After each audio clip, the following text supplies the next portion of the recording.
दोस्तों मेरे हाथ में OnePlus Nord CE5 और OnePlus Nord 5 स्मार्टफोन। चलिए करते हैं इन्हें कंपेयर और देखते हैं इनमें से किस फोन की डिस्प्ले ज्यादा अच्छी है, किसका कैमरा ज्यादा अच्छा है और आखिर भाई कौन सा फोन आपको ज्यादा बढ़िया वाली गेमिंग करवाएगा। और सबसे पहले हम बात करेंगे बैक कैमरा सेटअप की। तो दोनों फोन्स के बैक में हमें ड्यूल कैमरा का सेटअप दिया गया है। और सबसे पहले हम बात करेंगे Nord CE5 की। तो इस फोन का मेन कैमरा 50 मेगापिक्सल का, जिसमें हमें Sony LYT600 सेंसर दिया गया है और जो अल्ट्रा वाइड कैमरा वो है 8 मेगापिक्सल का, वही पिछले साल वाला कैमरा सेटअप दिया है इन्होंने फोन में। और वहीं दूसरी तरफ Nord 5 का जो मेन कैमरा वो है 50 मेगापिक्सल का, जिसमें हमें Sony LYT700 सेंसर दिया गया है और जो अल्ट्रा वाइड कैमरा वो है 8 मेगापिक्सल का।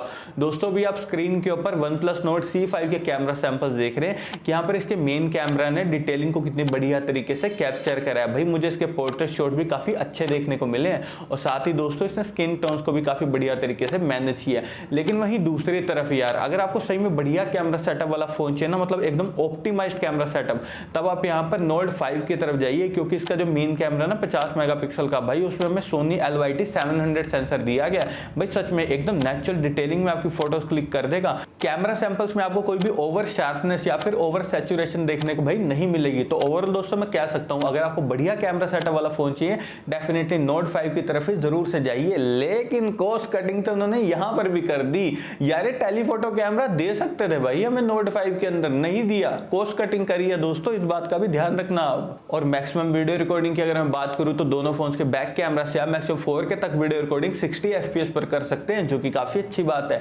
और वीडियो स्टेबलाइजेशन के लिए दोनों smartphones OIS plus EIS technology को सपोर्ट करते हैं। और अब बारी आती है भाई फ्रंट कैमरा की। तो Nord CE5 के फ्रंट में सिर्फ 16 मेगापिक्सल का सेल्फी कैमरा दिया गया है। वहीं दूसरी तरफ Nord 5 के फ्रंट में 50 मेगापिक्सल का सेल्फी कैमरा दिया गया है। तो देखिए दोस्तों, C5 का जो फ्रंट कैमरा ना अच्छी डिटेलिंग के साथ में सेल्फी फोटोज क्लिक कर देगा, लेकिन सेल्फी में डिटेलिंग बिल्कुल ही टॉप लेवल की अगर आपको चाहिए ना, तब आपको Nord 5 की तरफ जाना चाहिए, क्योंकि इसका जो फ्रंट कैमरा ना 50 मेगापिक्सल का, भाई वेल ऑप्टिमाइज्ड है, एकदम नेचुरल डिटेलिंग में आपकी सेल्फी फोटोज क्लिक कर देगा। और मैक्सिमम वीडियो रिकॉर्डिंग भाई आप Nord CE5 के फ्रंट कैमरा से सिर्फ 1080 पिक्सल तक 30 FPS पर ही कर सकते हैं।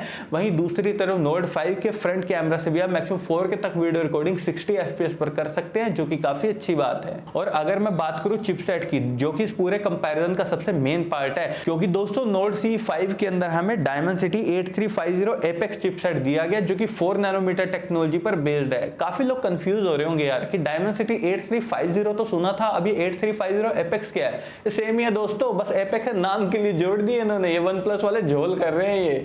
और वहीं दूसरी तरफ Nord 5 के अंदर हमें Snapdragon 8s Gen 3 दिया गया, जो कि 4 नैनोमीटर टेक्नोलॉजी पर बेस्ड है। यकीन मानिए दोस्तों, डे टू डे परफॉर्मेंस और गेमिंग के मामले में यहाँ पर दोनों स्मार्टफोन भी बढ़िया हैं, क्योंकि यार Nord CE5 के अंदर हमें Dimensity 8350 Apex चिपसेट मिल रहा है ना, भाई अल्टीमेट गेमिंग आपको करवा देगा 25,000 के प्राइस पॉइंट के अकॉर्डिंग, भाई सही बता रहा हूँ आपको।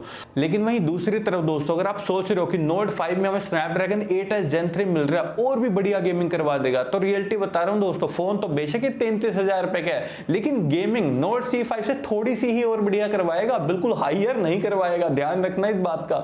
इसलिए दोस्तों, अगर आपका बजट 25-26 हजार रुपए तक का ना और गेमिंग फोन चाहिए, तब भी आप डेफिनेटली C5 को कंसीडर करना। Nord 5 को आप गेमिंग के अकॉर्डिंग मत देखना। और एंट्री स्कोर Nord CE5 का आता है भाई 14 लाख के करीब, वहीं दूसरी तरफ Nord 5 का आता है 15 लाख के करीब। दोनों फोन्स की प्राइसिंग में फर्क है, लेकिन इनके एंट्री स्कोर में कोई फर्क नहीं है, ये OnePlus ब्रांड है भाई। और देखिए दोस्तों, इन दोनों फोन्स को मैंने टैग कर दिया, व्यू प्रोडक्ट्स के थ्रू जाकर आप उन्हें डायरेक्टली परचेस कर सकते हैं। और अब हम बात करेंगे भाई डिस्प्ले की। तो भाई Nord CE5 के अंदर हमें 6.7 इंचेस की full HD plus flat AMOLED display दी गई है, जो कि 120 हर्ट्ज के रिफ्रेश रेट को सपोर्ट करती है।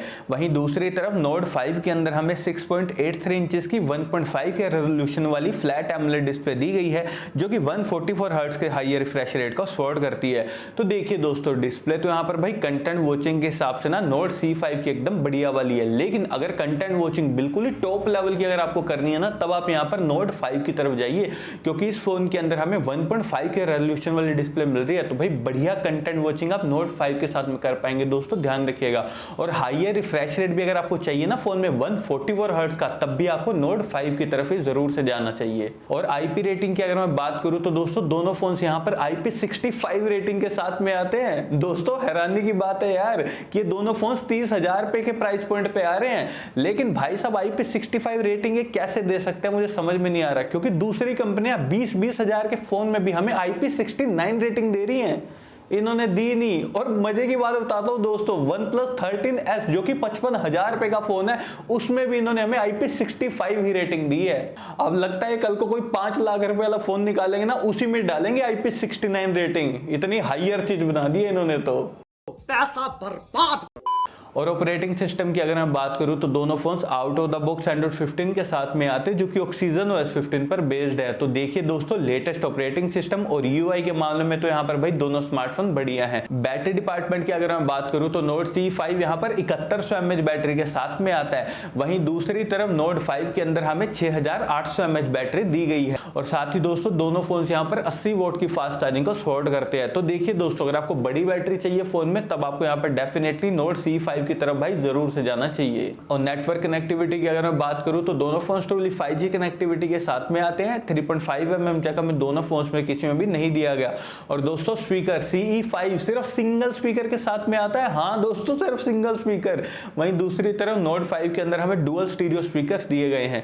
और सिक्योरिटी के लिए हमें दोनों फोन्स के अंदर under display fingerprint sensor plus facial lock देखने को मिल जाता है। और अब लास्ट में हम बात करते हैं प्राइसिंग की। तो देखिए दोस्तों, Note CE5 स्मार्टफोन के 8+256GB वेरिएंट की प्राइसिंग है 27,000 रुपए। वहीं दूसरी तरफ Note 5 स्मार्टफोन के 8+256GB वेरिएंट की प्राइसिंग है 33,000 रुपए। और अगर मैं यहाँ पर अपना पॉइंट ऑफ व्यू दूं भी इन दोनों स्मार्टफोन के लिए, तो देखो दोस्तों, Note CE5 आपको बढ़िया गेमिंग करवा देगा और ओवरऑल भी भाई अच्छा फोन है, डेफिनेटली आप इसे कंसीडर कर सकते हो। लेकिन वहीं दूसरी तरफ अगर आपको बढ़िया कैमरा चाहिए फोन में और OnePlus की तरफ से चाहिए, तब आपको Note 5 की तरफ ही जरूर से जाना चाहिए। लेकिन अगर गेमिंग करनी है 40,000 के प्राइस पॉइंट पे, तब आपको OnePlus 13R की तरफ जाना है। तो